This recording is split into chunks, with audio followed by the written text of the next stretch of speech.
Bismillahirrahmanirrahim. Assalamualaikum warahmatullahi wabarakatuh. Alhamdulillahirrabbilalamin. Wassalatu wassalamu ala ashrafil anbiya'i wal mursalin wa ala alihi wa ashabihi rasulillahi ajma'in. Allahumma inna as'aluka ilman nafi'an wa rizqan thayyiban wa amalan mutaqabbalan. Allahumma salli ala Muhammad wa ala ali Muhammad. Qala Rasulullah sallallahu alaihi wasallam, bada al-islamu ghariban wa sayaudu ghariban kama bada'a fatuba lil ghuraba. Rasulullah sallallahu alaihi wasallam bersabda bahwa Islam pertama kali datang dalam keadaan asing dan suatu saat akan kembali asing seperti awalnya. Maka fatuba lil ghuraba, maka beruntunglah orang-orang yang asing tersebut. Ibu-ibu anggota wanita cerdas solehah yang saya cintai, alhamdulillah hari ini pada kesempatan ini kita bisa bertemu kembali ya, meskipun dalam online gitu Bu ya. Mudah-mudahan tetap pertemuan kita membawa kebaikan baik dunia maupun akhirat, dan ini adalah program terbaru kita ya, kita kajian online. Nanti ibu-ibu bisa memberikan pertanyaan ya, bisa melalui voice note, rekaman suara, atau bisa melalui tulisan. Salawat beriring salam tidak lupa kita sampaikan kepada Rasulullah Nabi Muhammad SAW dengan membaca Allahumma sholli ala Muhammad wa ala ali Muhammad. Ibu-ibu yang saya cintai,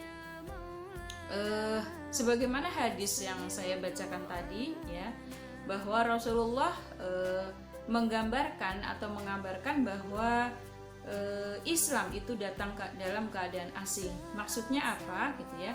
Jadi ketika kita lihat ya, ketika masa-masa pertama sekali Islam itu datang, itu kan keadaan masyarakat jahiliyah itu sedang dalam kondisi yang jahiliyah yang sangat bodoh gitu ya.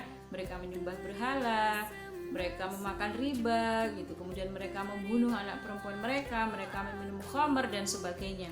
Nah, pada saat itu Islam datang, maka kedatangan Islam pada saat itu menjadi asing gitu. Asing, sedikit orang yang beriman kepada Islam, sedikit orang yang menjalankan Islam gitu.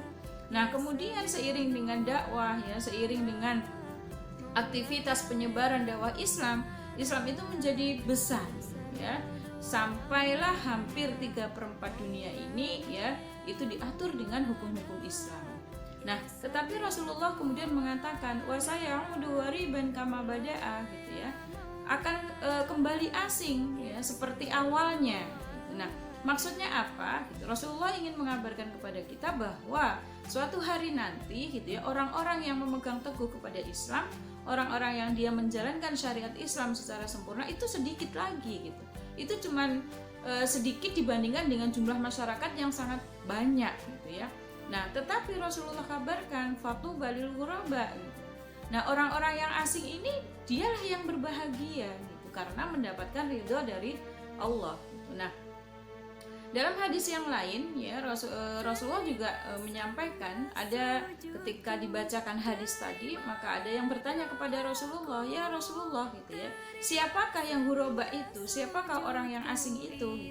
Nah, Rasulullah menjelaskan bahwa orang-orang yang asing adalah orang-orang yang sibuk melakukan perbaikan ketika orang-orang yang lain atau ketika manusia yang lain sibuk melakukan kemaksiatan atau sibuk melakukan kerusakan di bumi ini. Nah, maka ibu-ibu anggota wanita cerdas solehah yang saya cintai ya, jangan takut, jangan pesimis ketika hari ini kita nampak asing di tengah masyarakat. Ketika kita nampak berbusana menggunakan khimar ya, menggunakan jilbab ya, kemudian kita menutup aurat sempurna di tengah orang-orang yang mungkin belum seperti kita. Kita tidak boleh berkecil hati, kita tidak boleh pesimis, tapi justru kita harus berbahagia karena kita termasuk kepada orang yang ghuraba tadi. Nah, begitu juga ketika kita sibuk gitu ya, sibuk untuk melakukan aktivitas amar ma'ruf nahi mungkar, aktivitas dakwah gitu ya, menyerukan Islam kafah, kemudian kita dihujat, kemudian kita rasanya aneh gitu ya, di saat orang-orang itu semuanya sekuler, ingin memisahkan Islam dari kehidupan. Nah, kita itu justru menyerukan supaya Islam itu diterapkan gitu ya. Itu tidak boleh kita merasa tersisih gitu atau merasa sendiri gitu ya. kita kok tidak kayak orang-orang yang lain gitu. Tetapi apa? Justru kita harus berbahagia. Karena dengan kita menjadi asing di tengah orang-orang yang lalai gitu ya, di tengah orang-orang yang sibuk hanya berpikir tentang dunia, yang sibuk berpikir tentang materi, kita justru sebaliknya gitu.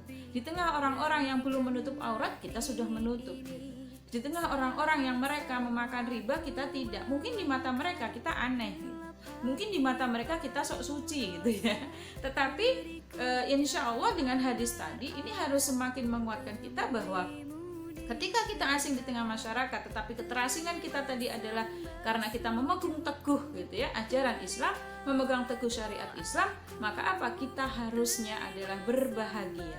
Karena kita termasuk orang-orang yang ghuraba tadi. Kita termasuk orang-orang yang dikabarkan oleh Rasulullah ya, orang-orang yang melakukan perbaikan di tengah orang-orang yang sedang melakukan keburukan di tengah masyarakat. Wallahu a'lam bishawab. Itu saja yang bisa saya sampaikan. Nanti kita lebih lanjut lagi diskusinya supaya lebih panjang lagi diskusi kita. Mohon maaf ya. Wabillahi taufiq wal hidayah. Assalamualaikum warahmatullahi wabarakatuh.